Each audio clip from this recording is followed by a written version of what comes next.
This week on the Island Times News Update, powered paraglider pilots make their case in Neptune Beach. There's a new casino cruise boat in Mayport, and the beach's museum taps Chris Hoffman as its new executive director.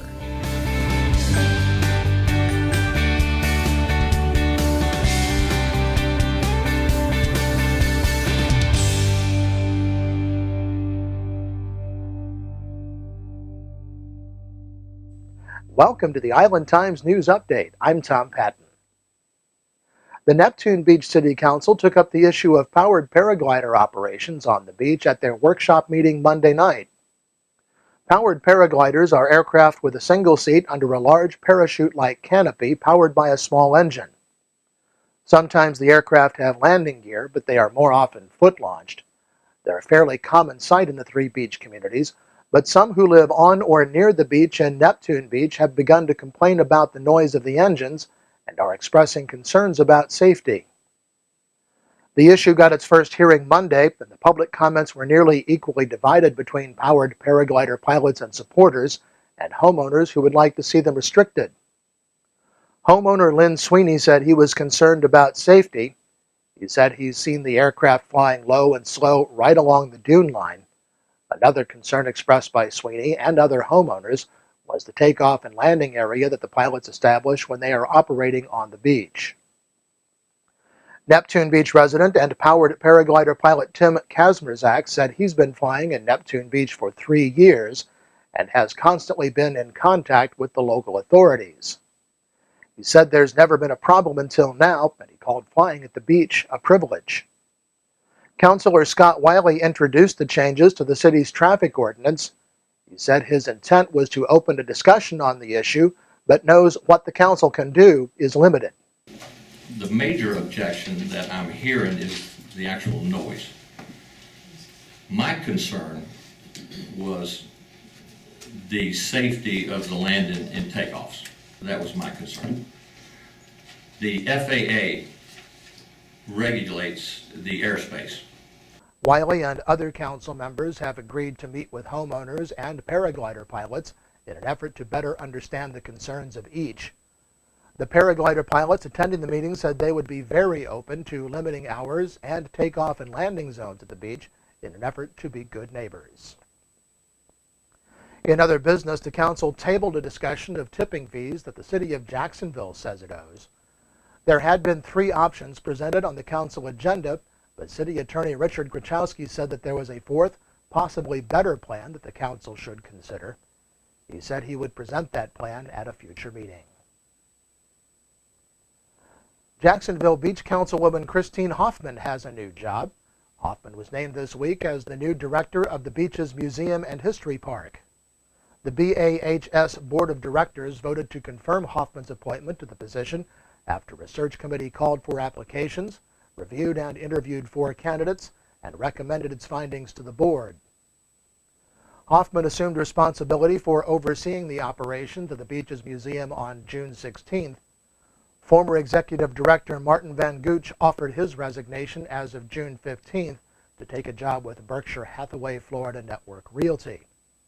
Hoffman will continue to serve on the Jacksonville Beach City Council. Well, Mayport on Thursday officially welcomed its newest casino cruise boat. The Victory II will sail twice daily, 7 days a week from the village. Victory will feature 17 table games, over 300 slot machines, and a legal sports book on board. The 229-foot vessel has 3 decks, a dining area, and a nightclub. Victory Casino Cruises CEO Lester Bullock said that the company has done a great deal of research in determining what kind of boat best fits the area. We actually did some studies that we have from the Coast Guard and NOAA, about 50 years worth of sea condition data. We know exactly when the rougher seas are and when they're not. We have some very experienced captains on board this vessel, and I do know that some people are prone to motion sickness. We do provide, when the seas are a bit rough, we provide for free sea bands so people don't get seasick. It works extremely well. Well, there's two things that are pretty important to this type of business. One, of course, is the proximity to the population, and the other is the lack of proximity to a land-based casino. So those two fit in real nicely here. There aren't very many ports in Florida that don't have extreme access to, simple access to gaming on land. The closest casino to Canaveral is Tampa, and even further away from Jacksonville is same Tampa Casino. It's the closest one to Jacksonville. Victory Cruise Casinos has brought over 200 jobs to the Mayport region. Jacksonville City Council President Bill Gulliford said that he can see the casino vote acting as a catalyst for further development. The first cruise will leave the dock at 7 p.m. on Tuesday. When we come back, the Beaches Library goes high-tech. This is the Island Times News Update. Beaches Academy Child Care Center in Jacksonville Beach has been offering affordable, loving child care to families in the Beaches communities for 35 years. Conveniently located on Penman Road, Beaches Academy offers care for children from infants through preschool, with programs that encourage learning and outdoor play. Our affordable tuition means families can get quality child care at a price that fits their budget. Contact Beaches Academy at 246-3885 and schedule a tour of our center. Beaches Academy, the child always comes first. Charlie's Tropic Heating and Air Conditioning in Atlantic Beach offers a full range of residential and commercial heating and air conditioning services, from new installation to replacement and remodeling. Charlie's Tropic Heating and Air Conditioning can keep your home comfortable year-round, and they offer preventive maintenance contracts to keep your system running at peak efficiency. Charlie's Tropic Heating and Air Conditioning is an authorized Bryant dealer and will service all brands. For year-round comfort in your home or business, contact the original Charlie's Tropic Heating and Air Conditioning at 241-1788. Welcome back to the Island Times News Update. I'm Tom Patton. The Beaches branch of the Jacksonville Public Library has some new high-tech gear thanks to the Friends of the Beaches branch of the library. The group held a tech fair last Saturday in the community room of the library to show off the items that have been purchased using proceeds from the twice-yearly book sales that take place at the library. 2 big-screen TVs, video games, and a 3D printer will be available for public use.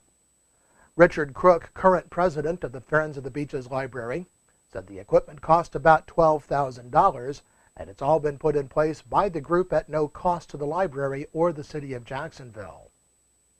Along with a pair of big-screen TVs for the community room and the boardroom, Crook said the Friends group had purchased several game systems for use by library patrons, as well as a 3D printer that will be available for public use. It makes all these 3D objects from it's more like a fishing line. It's this monofilament line that the machine melts and then tracks out, and it hardens into the shape of whatever it is that it's making. There's websites where you can download designs. It's going to be fun. It's a real big hope like today and the team gaming that will get a lot of kids in and interested in the library a bit more, obviously then to check out books and things like that too, but the technology is what I really wanted to bring in. Crook said that there are other groups planning to come by the Beaches branch of the library to see what's been installed, and that the 3D printer would be taken on a tour of area schools. Residents of Neptune Beach received a letter with their electric bills this month reminding them of recent changes in laws applying to safety issues in advance of the July 4th holiday. Residents cannot block the right-of-way without a permit. Fines can range to $250. Illegal fireworks can be confiscated, and shooting illegal fireworks can lead to arrest, and drinking in public or on city property can lead to ticketing or arrest. The city advises residents the laws will be strictly enforced on the holiday. The Atlantic Beach City Commission will hold a special workshop meeting on Monday, June 23rd, with the architects contracted to work on the police building. The firm will get feedback from the commission and citizens prior to completing the evaluation on opportunities for the current police building and property as dictated in the request for proposals. The National Weather Service says we can expect a chance of showers and thunderstorms over the weekend with the best chance of rain on Sunday, then an ongoing chance of showers and thunderstorms for the remainder of the week. The Island Times is always digital, always free at www.theislandtimes.com. Become a subscriber and get updates on news from the Beaches communities delivered right to your email box. And don't forget to like us on Facebook. I'm Tom Patton. Thanks for watching.